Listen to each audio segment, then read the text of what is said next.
Assalamualaikum warahmatullahi wabarakatuh. Alhamdulillahirabbil alamin wa bihi nasta'inu ala umuri dunya waddin. Wassalatu wassalamu ala sayyidina Muhammadin asrafil anbiya'i wal mursalin wa ala alihi wa ashabi ajmain, amma ba'du. Pemirsa yang kami hormati, dalam bulan Sa'ban ini marilah kita mengenang apa-apa saja yang Allah telah turunkan pada bulan Sa'ban. Sekalipun bulan Sa'ban ini bukan bulan 4 yang dinas oleh Allah dalam Al-Quran, bulan mulia, tapi Sa'ban ini juga bulan yang tinggi derajatnya. Maka dari itu beliau Nabi Muhammad mengatakan dalam bulan Sa'ban, yaitu bulan Sa'ban ini Allah akan memerintahkan kepada para malaikat semuanya yang ada di langit untuk mandi di dalam sungai yang ada di bawahnya surga. Dan setelah malaikat mandi semua, akhirnya Allah memerintahkan untuk bangun. Setelah malaikat bangun semua, akhirnya seperti kita masa dulu, mandi tanpa anduk, pasti ada tetes-tetes dari sisa air. Dan tetesan inilah para pemirsa, semuanya akan dijadikan oleh Allah malaikat lagi. Berapa jumlah malaikat yang ada di langit, kita tidak bisa menghitung.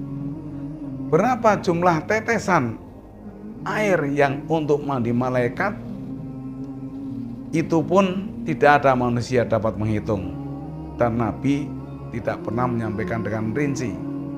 Pokoknya semua tetesan itu akan dijadikan malaikat.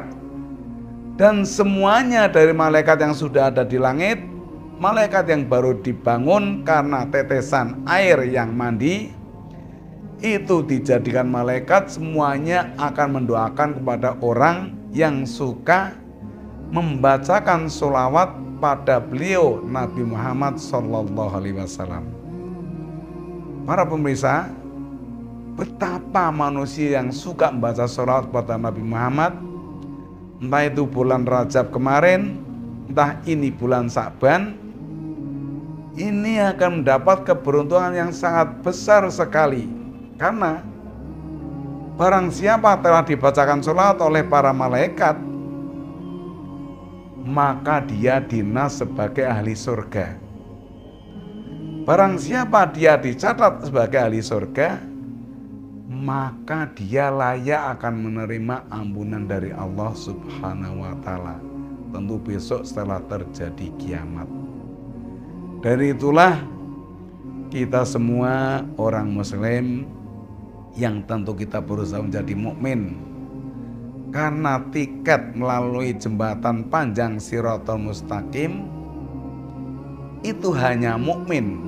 Kalau mukmin itu dibawa pasti selamat. Kalau mukminnya itu tertinggal, entah di almari, entah di rumah, entah di dunia, ketika mati tidak bisa nyebut, pasti tidak bisa akan selamat. Dari itulah pemirsa, layaknya kita harus selalu baca sholawat pada Nabi Muhammad SAW. Karena baca sholawat itu mudah sekali. Tanpa wudhu itu diterima. Tanpa ikhlas, wong masih kesel-kesel kon maca sholawat, masih sungkan-sungkan arif-arif kon maca sholawat, tetap diterima dan dapat pahala. Itu sholawat. Berbeda dengan Quran. Kalau Quran bacanya harus wudhu. Kalau tidak wudhu berdosa. Sekalipun ada imam yang mengatakan, yaitu Imam Malik, Quran yang di dunia itu bukan Quran yang ada di langit. Makanya di dunia baca Quran tanpa wudhu tidak apa-apa. Tapi orang-orang yang jauh dari ilmu pasti akan terjebak kepada makalah Imam Malik tersebut. Berarti imam-imam 4 itu, Imam Malik, Imam Syafi'i, Imam Hanafi kalau baca Quran tanpa wudhu. Tidak. Semuanya imam-imam 4, jangankan baca Quran, baca sholawat aja wudhu, baca nariyah aja wudhu, itu imam-imam 4. Artinya memang Allah itu kalau berbicara tidak pakai mulut. Allah itu kalau berkata tidak pakai lisan. Kalau pakai lisan, pakai mulut berarti sama dengan makhluknya. Ini berarti benar. Maka dari itu Quran dari langit itu yang bawa malaikat Jibril, dan yang di dunia itu bahasanya malaikat Jibril. Jelas para pemirsa? Berarti orang itu tidak boleh jauh dari ilmu, khususnya ilmu dari Allah Subhanahu wa Ta'ala. Karena ilmu, khususnya ilmu yang berkait dengan ilmu akhirat, itu datangnya pasti dari Allah Subhanahu wa Ta'ala, dan pasti ada di langit, ada di Lauh Mahfudz, sudah tersimpan rapi. Maka orang yang jauh dari ilmu pasti akan terseok-seok ibadahnya, kesasar-sasar, terjebak-jebak dengan kemauannya iblis.